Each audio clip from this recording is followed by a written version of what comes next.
जनकपुरलाई विवाह गन्तव्यको रूपमा विकास र ब्रान्डिङ गर्नेछौं। राम जानकी पथ र राम जानकी परिक्रमा सड़क स्तरोन्नतिका लागि रकम छुट्याएको छु। पर्यटकीय दृष्टिले महत्वपूर्ण पहाडी क्षेत्रमा हिल स्टेशनको प्रवर्धन गर्न पूर्वाधार विकासमा जोड दिनेछौं। हिमाल आरोही तथा पदयात्रीको सुरक्षा र आकस्मिक उद्धारको भरपर्दो व्यवस्था मिलाउनेछौं।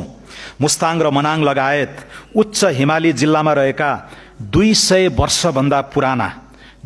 वर्षभन्दा पुराना कम्तीमा पनि 2 दर्जन ऐतिहासिक बौद्ध गुम्बाहरूको संरक्षणका लागि विशेष परियोजना ल्याउनेछौं। कपिलवस्तुको तिलौराकोट, धनुषाको जनकपुर धाम र काठमाडौँको गोकर्णेश्वरलाई विश्व सम्पदा सूचीमा समावेश गराउन कार्य अगाडि बढाउनेछौं।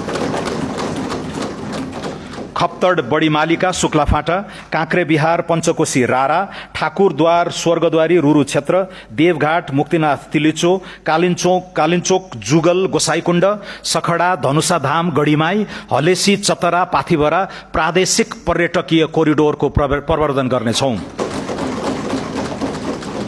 ग्रेट हिमालयन ट्रेल लगायत अन्य पदमार्गलाई रणनीतिक पदमार्गका रूपमा विकास गर्नेछौं।